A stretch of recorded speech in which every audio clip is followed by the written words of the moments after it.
বাড়ি বিলামুড়িয়া খাদাল গোবরায় আমি ঠাকুর ঘর করেছি। কি ঘটনা কালকে জগন্নাথ মন্দির পাওয়ার ঘটনাটা কি যদি বলেন? কালকে জগন্নাথ মন্দির বলতে ঠাকুর বলতে আমরা একটা আমাদের ঘরে পাশে বস্তি আছে, ওই বস্তিতে ছেলেগুলা সমুদ্রে গিয়েছিল চান করতে, দিয়ে ঠাকুর নিয়ে এসেছিল। ওরা ঠাকুর ভেসে আসছে বা তারা নিয়ে এসছে আমরা জানি না। ওরা মোটামুটি নিয়ে এসছে ঠাকুর, আমি এটাই জানি যে ঠাকুর এনে আমাদের মন্দিরে বসিয়েছে। আমাদের কতদিন আগে? 1 বছর আগে। সেখান থেকে আমরা পুজো করছিলাম, 1 বছর ধরে পুজো করছিলাম। 1 বছর ধরে পুজো করতে ওনারা এসে বসিয়ে দিয়েছেন মন্দিরে, আর ঠাকুরে তো বসিয়ে দিয়েছে, আমরা তো আর বের করতে পারবো না। আমরা তুলে নিয়ে পুজো করছিলাম, পুজো করতে বামুন ঠাকুর দিয়েই পুজো করছিলাম। পুজো করতে তারপরে যখন ওই খুঁতটা 2 মাস আগে যখন খুঁতটা হয়ে গেল, ফেটে যাবার পরে বা হাত ফেটে যাচ্ছে, খুঁতটা হতে আমরা দুর্গাপুজোর সময় ঠাকুর রং করেছি। যখন খুঁতটা হয়েছে তখন আমরা কি করেছি, জিজ্ঞাসা করতে গেছি আচার্য যখন জিজ্ঞাসা করতে গেছি, আমাদের মনে একটা খুঁত এলো, খুঁত আসতে জিজ্ঞাসা করতে তখন বলছে যে ওই ফাটা ঠাকুর আর হাত ফেটে গেছে, মুখ ফেটে যাচ্ছে, রাখতে নেই, আপনারা একটা কাজ করুন, দুর্গা মন্দির, আপনাদের মন্দির তো দুর্গা মন্দিরে, মানে হ্যাঁ, না দুর্গা মন্দিরে জগন্নাথ ঠাকুর থাকতে পারবে না।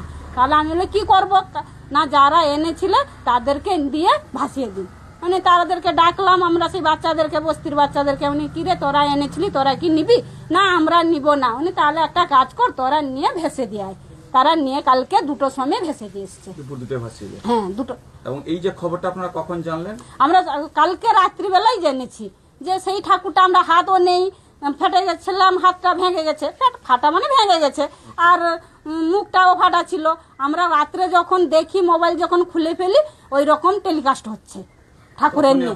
হ্যাঁ, তখন আমরাই বলেছি যে আপনারা কি চাই, সেই ঠাকুরটাকে কি নেবেন না আপনারা? না, আমাদের নিবা সম্ভব না। কেন, আমাদের দুর্গা ঠাকুর মন্দির, আমরা নিব সম্ভব নয়, যেহেতু ফাটা হয়ে গেছে। আমরা বুঝতে পেরেছি যে ঠাকুরটাকে নিয়ে বিভিন্ন জায়গায় প্রচার হচ্ছে, বাইরে থেকে এসে, এটা কতটা সত্যতা বলে মনে হচ্ছে? ওইটা তো পুরো মিথ্যা, একদম এটা সত্যতা নয়। কেন, আমরা জানি যদি দেখাতে পারবো, আমরা ফটোও আছে আমাদের বাড়িতে, আমরা দেখিয়ে দিতেও পারবো।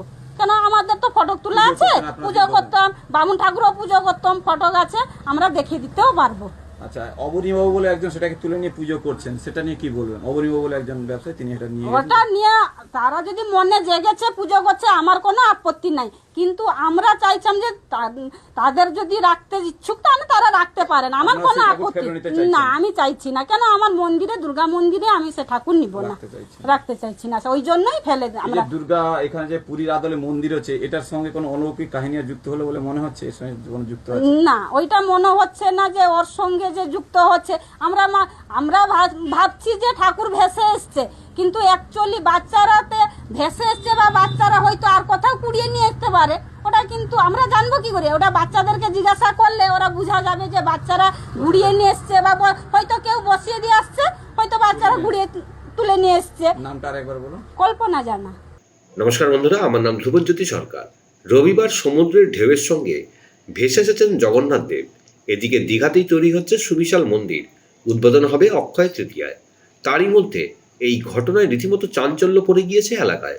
বিকেল থেকেই ভিড় জমে গিয়েছিল দীঘার মাইতি ঘাটে। লোকমুখে শোনা যাচ্ছিল মন্দির উদ্বোধনের আগে জগন্নাথ দেব স্বয়ং এসেছেন। এ কি কম বড় কথা? অনেকেই এর মধ্যে আধ্যাত্মিক আশীর্বাদ ও শুভ সংকেত খুঁজে পান। ভিড় বাড়তে থাকে।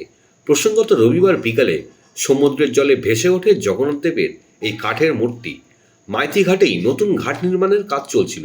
সেই সময়ই হঠাৎ মিস্ত্রিদের চোখে পড়ে কাঠের জগন্নাথ মূর্তি।